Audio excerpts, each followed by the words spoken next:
சொல்லுங்க ஜி. நம்ம பேசும்போது நீங்க சொன்னீங்க விசாகத்தன்னைக்கு இதை கண்டிப்பா ஏத்தணும்க்கா, எல்லார் வீட்லயும் இதை ஏத்த சொல்லணும், ரொம்ப ரொம்ப நல்லது அப்படின்னு சொன்னீங்க. அது என்ன தீபம், எத்தனை மணிக்கு ஏத்தணும், விசாகத்தன்னைக்கு ஏத்துறதால எப்பயுமே ஒரு ஒரு விசேஷத்துக்கு ஏற்ப நம்ம பொருட்களை ரெடி பண்றது வழக்கம். ஸோ அந்த வகையில முருகன்னா அங்காரகன். அங்காரகன் வந்து பாத்தீங்கன்னா முருகனோட அம்சம் அப்படின்னு சொல்லுவோம். ஏன்னா அதுக்கு அதிபதி பாத்தீங்கன்னா அந்த ஆயில் கூட நம்ம ரெட்டிஷ் கலர்ல தான் எல்லாமே ரெட்டா வச்சுதான் நம்ம கொடுக்குறோம். ஸோ அகல் தீபத்துல ரெண்டு விளக்கு, மொத்தம் நான் சொன்ன மாதிரி 9 விளக்கு, 8 to 9க்குள்ள போட்டு மரமுருக முருகா முருகா முருகானா முருகிறது, நம்மளை உருகி அவங்க கிட்ட வேண்டணும். எந்த அளவுக்கு நெய் உருகுதோ, எந்த அளவுக்கு எண்ணெய் வந்து அந்த திரியில வந்து ஒன்றெண்ண கலந்து தீபமா சுடர் ஒளி கொடுக்குதோ,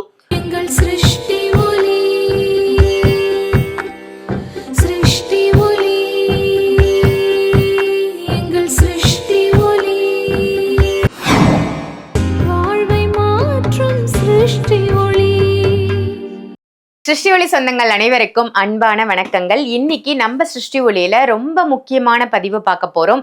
அழகன் முருகனை பத்தின பதிவு. வைகாசி விசாகம் வர இருக்கின்ற வைகாசி விசாகத்தன்று நம்ம இல்லங்கள்ல ஏற்ற வேண்டிய மிக முக்கியமான ஒரு தீபத்தை பத்தி தான் சாய் பாலாஜி அவர்கள் இன்னைக்கு நமக்கு சொல்ல போறாங்க. அது என்னன்றதை தெரிஞ்சு நம்ம இல்லங்கள்ல முருகப்பெருமானுக்கு இந்த தீபத்தை நிச்சயமா நீங்களும் ஏத்துங்க. வணக்கம் ஜி. வணக்கம் சேரம். ஜெய் புவனேஸ்வரி. ஜெய் புவனேஸ்வரி. சொல்லுங்க ஜி. நம்ம பேசும்போது நீங்க சொன்னீங்க விசாகத்தன்னைக்கு இதை கண்டிப்பா ஏத்தணும்க்கா, எல்லார் வீட்லயும் இதை ஏத்த சொல்லணும், ரொம்ப ரொம்ப நல்லது அப்படின்னு சொன்னீங்க. அது என்ன தீபம், எத்தனை மணிக்கு ஏத்தணும், விசாகத்தன்னைக்கு ஏத்துறதால என்ன பலன்? விசாகம் வைகாசி அப்படின்னா வைனா கை இதுல சொல்லலாம், காசினா விஸ்வநாதர் அந்த மாதிரி நீங்க சிவனும் இவங்க தன்மை வரும்ல. ஸோ நம்மளோட வாழ்க்கையை மாற்றி அமைக்கக்கூடிய நாள்ல இந்த வைகாசி விசாகம் ரொம்ப முக்கியமான ஒரு நாள். அதாவது வந்து பாத்தீங்கன்னா ஒருத்தரை போய் இந்த நேரத்துல சந்திச்சா நம்ம வாழ்க்கை மாறும் அப்படின்னு சொல்லுவாங்களே, அந்த மாதிரி முருகன் பிறந்த நாள் அப்படின்னு நம்ம சொல்லலாம் வைகாசி விசாகம்.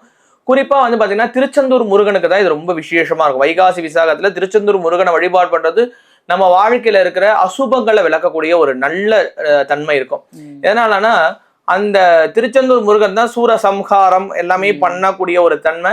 விசாக நட்சத்திரம் குருவோடது. சோ குருவா அருவாய் உருவாய் அப்படின்னு வரும் முருகன்ல.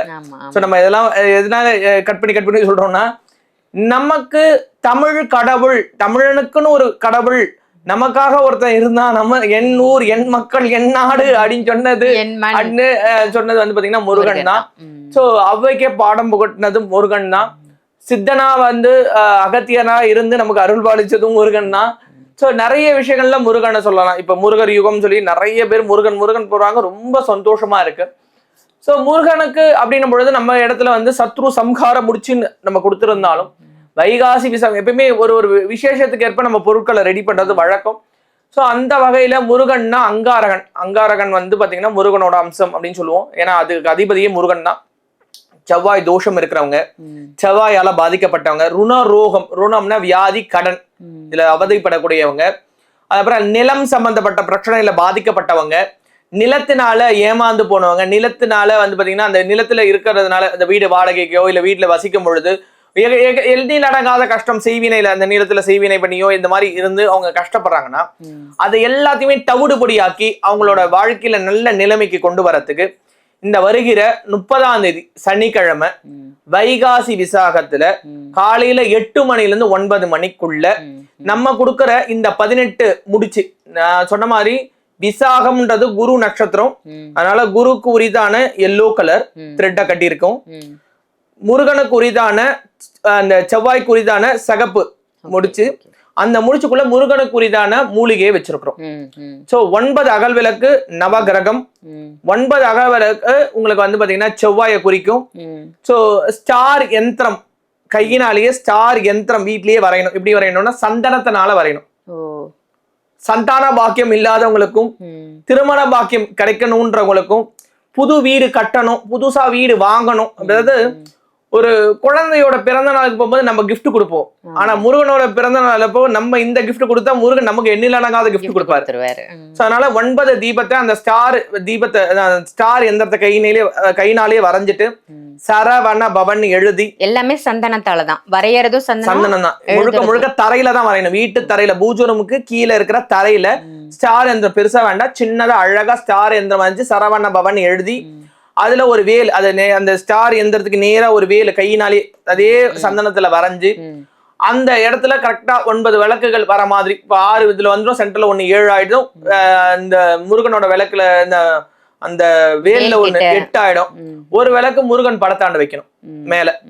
சோ 9 இதுல ஒரு அகல் விளக்குல 2 முடிச்சு வைக்கணும். ஓ, இந்த முடிச்சு 2 வைக்கணும். ஏன்னா கணவன் மனைவி அந்த தன்மைக்காக. ஏன்னா முருகனுக்கு வள்ளி தேவானைன்னு இருப்பாங்க. இப்ப வள்ளி தேவானையா நம்ம இந்த இதுவை வச்சுட்டு முருகனை அந்த ஆயில் ரூபத்துல ஊத்தி திரி ரூபத்துல அதாவது நம்மள ஜோதி சொரூபமா இறைவனோட ஐக்கியமாக்குறோம். சோ இதுதான் அந்த கான்செப்ட்.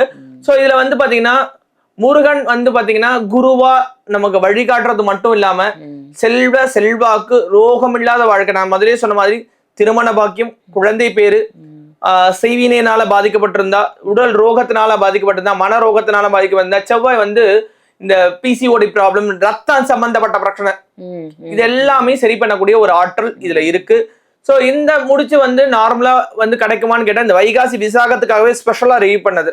சோ ஜென்ரலா முருகனுக்கு வேணும்னா சத்ரு சம்ஹாரம் முடிச்சு நம்ம வாங்கிக்கலாம். சோ இதுல பாத்தீங்கன்னா அந்த ஆயில் கூட நம்ம ரெட்டிஷ் கலர்ல தான், எல்லாமே ரெட்டா வச்சுதான் நம்ம கொடுக்குறோம். சோ அகல் தீபத்துல 2 விளக்கு, மொத்தம் நான் சொன்ன மாதிரி 9 விளக்கு, 8 இருந்து 9க்குள்ள போட்டுடணும். போட்டுட்டு முருகனோட அந்த கந்த சஷ்டி கவசத்தை வீட்டுல இருக்கிற எல்லாரும் 36 ஸ்பிளிட் பண்ணி, ஆளுக்கு நீ இவ்வளவு பிரிச்சுக்கிடணும். பிரிச்சு 36 தடவை சொன்னதுக்கு அப்புறம் தூப தீப நெய்வேத்தியம் பண்ணணும். தூப தீப நெய்வேத்தியம் பொழுது ஊதுபத்தி இருக்கணும், சாம்பிராணி இருக்கணும்.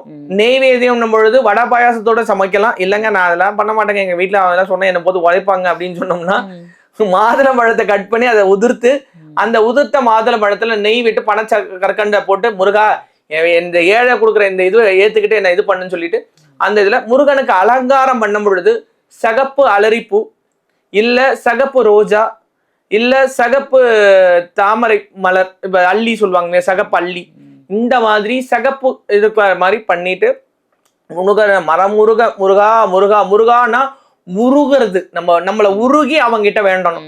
எந்த அளவுக்கு நெய் உருகுதோ, எந்த அளவுக்கு எண்ணெய் அந்த திரியில ஒன்றெண்ண கலந்து தீபமா சுடர் ஒளி கொடுக்குதோ, அந்த மாதிரி இந்த முடிச்ச போட்டுட்டு அந்த 9 தீபத்தின் வடிவுல 9 ரூபத்துல முருகன் நிக்கிறான் நம்ம வீட்டுலன்னு ஒருத்தவங்க நினைச்சு இன்னைக்கு வேண்டிட்டாங்கன்னா, ஏத்திட்டாங்கன்னா, இந்த முடிச்சு அவங்க வீட்டுக்கு போயிடுச்சுன்னு சொன்னோம்னா 100% அடுத்த விசாகத்துக்குலாம் அவங்க மாற்றத்தை பார்க்கலாம். ஓ சூப்பர். விசாகத்தன்று அற்புதமா ஏற்ற வேண்டிய தீபம் இன்னைக்கு மக்களுக்காக சாய் பாலாஜி அவர்கள் கொடுத்திருக்காங்க. ஸோ இந்த வைகாசி விசாகத்தை யாருமே தவற விட்டுறாதீங்க. உங்க வீட்டுல என்ன பிரச்சனைகள், என்ன இன்னல்கள் வேணா இருக்கட்டும், எல்லா இன்னல்களும் தவிடுபொடி ஆகக்கூடிய ஒரு அற்புதமான நல்ல நாள் தான் இந்த வைகாசி விசாகம். முருகப்பெருமான இருக பற்றி 9 தீபங்கள் ஏற்றி இந்த முடிச்சுகளை திரியாக்கி நீங்க தீபமா ஏற்றும் பொழுது எண்ணிலடங்கா நற்பலன்கள் உங்க இல்லம் தேடி வரப்போகுது. யாருக்கெல்லாம் இந்த எண்ணெயும் இந்த முடிச்சும் வேணும், 18 முடிச்சு வருங்க, இந்த முடிச்சும் வேணும் அப்படின்னு நினைக்கிறீங்களோ வீடியோல தெரியுற நம்பருக்கு கால் பண்ணி உடனே புக் பண்ணிக்கோங்க. ரொம்ப ரொம்ப அற்புதமான பதிவு கொடுத்ததற்கு நன்றி ஜி.